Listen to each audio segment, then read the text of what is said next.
মাননীয় প্রধানমন্ত্রী পদত্যাগ করেছেন এবং এখন একটা ইন্টারিম গভর্নমেন্ট ফর্ম করে আমরা আমাদের কার্যক্রম পরিচালনা করব। Hello everyone, I am Rajdeep, currently studying in Samarkand State Medical University, Russia. তো আজকের ভিডিও থাম্বনেল এন্ড টাইটেল দেখে বুঝতেই পারছেন যে কি বিষয়ে কথা হচ্ছে আমাদের আজকে। বাংলাদেশের এই ক্রিটিক্যাল সিচুয়েশন যেখানে তাদের পিএম শেখ হাসিনা তার নিজের পোস্ট থেকে রিজাইন করে ফেলেছে অ্যান্ড নেক্সট নিউজ বেরিয়ে গেছে যে 518 ক্রিমিনাল যারা জেল থেকে পালিয়ে গেছে বা এসকেপ করেছে, এর মধ্যে কতটা সত্যি এবং কতটা মিথ্যে এই ভিডিওতে সে ব্যাপারে কথা বলবো। তো আজকের এই ভিডিওটা বুঝতে গেলে আমাদের বাংলাদেশের ঠিক স্বাধীনতার আগে আমাদের যেতে হবে। স্বাধীনতার আগে বাংলাদেশকে ইস্ট পাকিস্তান হিসেবে জানা যায়। বাংলাদেশকে স্বাধীন করার পিছনে কিছু গুরুত্বপূর্ণ লোক ছিল এবং আমাদের ইন্ডিয়াতে যেরকম কিছু রিজার্ভেশন আছে, যেমন কি এসসি, এসটি, ওবিসি, বাংলাদেশে সেরকম কিছু রিজার্ভেশন রাখা হয় সেই ফ্রিডম ফাইটার্সদের জন্য। তো সেই রিজার্ভেশনসের মধ্যে 56% সিটস গভর্নমেন্ট জবসের মধ্যে বা যে কোনো চাকরির মধ্যে 56% রিজার্ভ থাকতো সেই ফ্রিডম ফাইটার্সদের জন্য, রিজার্ভ সিট, অ্যান্ড বাকি 44% যে সিট থাকতো সেটা তো মেরিট বেসিসে।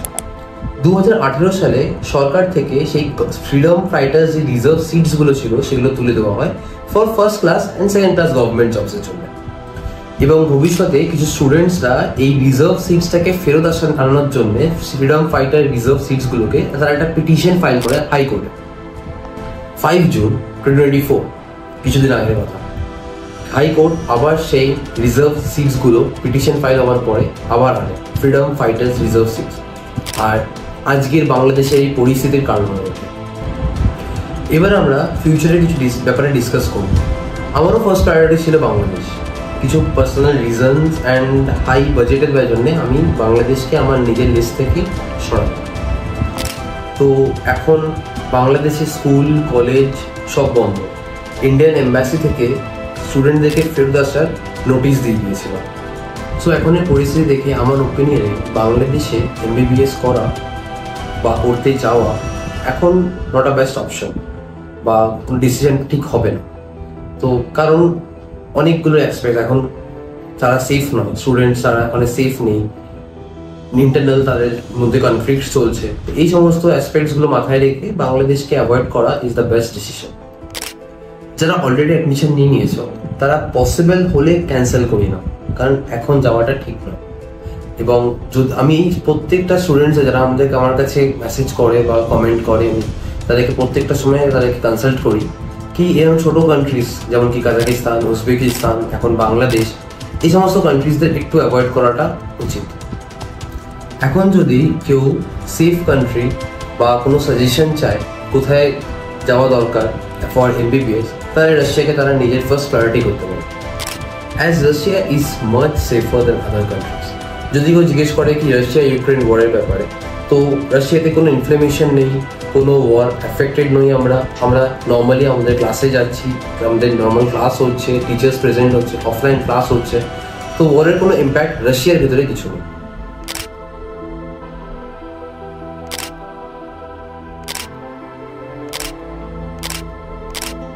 বাকি ইউনিভার্সিটিস বা বাকি কান্ট্রিজের থেকে রাশিয়া অনেকটা budget friendly for MBBS. And যারা লো বাজেট ইউনিভার্সিটিস খুঁজছে, লো বাজেট ভালো ইউনিভার্সিটি, তো তারা রাশিয়াকে একটা চুজ করতেই পারে। আমি নিজেই রাশিয়াতে আছি, এত বছর হয়ে গেল, আমার কোনো রকম কোনো প্রবলেম ফেস করতে হচ্ছে না। So Russia is much better option. তো এখন কিছু পয়েন্টস মেনশন করবো যেখানে বাংলাদেশ আর রাশিয়ার মধ্যে কিছু ডিফারেন্সেস অ্যান্ড আমার কেন রাশিয়াকে প্রায়োরিটাইজ করা হয় সেই বিষয়ে। তো প্রথম পয়েন্ট হলো অ্যাবাউট ইনফ্রাস্ট্রাকচার। রাশিয়ার ইনফ্রাস্ট্রাকচার অফ মেডিকেল কলেজেস আর বাংলাদেশের ইনফ্রাস্ট্রাকচার দুটোর মধ্যে পার্থক্য বলে রাশিয়ার ইনফ্রাস্ট্রাকচার অনেকটা বেটার, যেখানে প্রত্যেকটা ডিপার্টমেন্টস, প্রত্যেকটা সাবজেক্টের জন্য আলাদা আলাদা ডিপার্টমেন্টস, আলাদা আলাদা হসপিটালস থাকে। কিন্তু বাংলাদেশে রাখা হয় কি একটা হসপিটালের মধ্যে সব ডিপার্টমেন্ট বা সব পেশেন্টস রাখা হয় যেখানে স্টুডেন্টসদেরকে নিয়ে যাওয়া হয়। কিন্তু হ্যাঁ, আমরা বাংলাদেশে যে এশিয়ান পেশেন্টস তাদের চেক আপ করতে পারবো বা এশিয়ান পেশেন্টসদের আমরা একটা ক্লিনিক্যাল এক্সপোজার পাই, যেটা আমরা রাশিয়াতে পাই না, যেখানে রাশিয়াতে আমরা ইউরোপিয়ান পেশেন্টস। সেকেন্ড পয়েন্ট আমি বলতে চাইবো about the fees.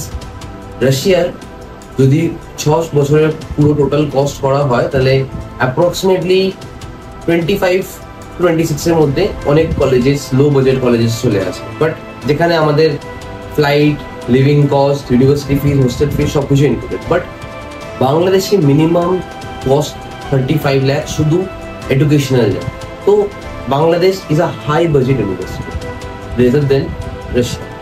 Third point যদি বলতে চাই অ্যাবাউট দ্য গ্লোবাল পেশেন্ট, দেখ আমরা ইউজুয়ালি বাংলাদেশে দেখি যারা বাংলাদেশি, যারা নেটিভ সিটিজেন বাংলাদেশের, তারা ইউজুয়ালি ইন্ডিয়াতে আসে তাদের মেডিকেল চেক আপ বা মেডিকেল কনসাল্ট করতে।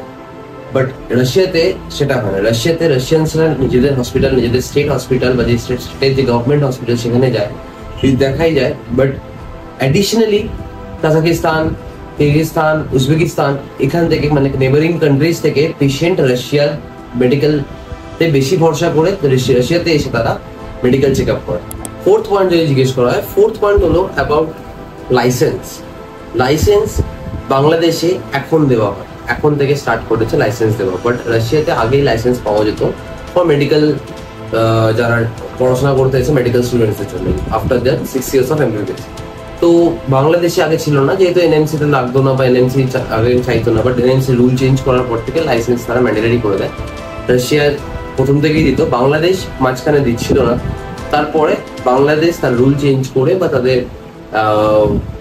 ইউনিভার্সিটি কিছু ডকুমেন্টস ওয়াইজ চেঞ্জ করে এখন লাইসেন্স তারা স্টুডেন্টসদেরকে দিচ্ছে। কিন্তু আমার সময় সেটা ছিল না। তো এই একটা বড় রিজন ছিল বাংলাদেশকে না চুজ করার ফার্স্টলি। অ্যান্ড আরও একটা যে ইম্পর্টেন্ট, এখনকার সব থেকে ইম্পর্টেন্ট যেটা সেফটি, যে বাংলাদেশ কতটা সেফ। এখন যে প্রোটেস্ট চলছে বা বাংলাদেশের ক্রিটিক্যাল সিচুয়েশন দেখে Bangladesh is not safe rather than Russia. So Russia is much safer than Bangladesh. And fifth point and the last point যেটা হলো খুব ইম্পর্টেন্ট অ্যাবাউট দ্য ড্রপ ইয়ার। অনেকে এমবিবিএস করে, এমবিবিএস করতে করতে কিছু বছর এমবিবিএস এর আগে যারা 12 পাস করে তখন 1 বছর কি 2 বছরের ড্রপ হয়ে যায়। বাংলাদেশে ম্যাক্সিমাম 1 বছরের ড্রপ হয়। 1 বছরের থেকে বেশি ড্রপ হলে বাংলাদেশে তাদেরকে ভ্যালিড লাইসেন্স বা এমবিবিএস করতে দেওয়া হয় না। তো এই সমস্ত পয়েন্ট ছিল যেটা আমি নিজের মাথায় রেখে আমি সেটাকে বেশি প্রেফার করেছি rather than Bangladesh. If you have any queries, you can comment down your question or you can directly message me in WhatsApp number which is in my description box. Till then, দেখা হচ্ছে next videoতে। Deep in Russia, signing off.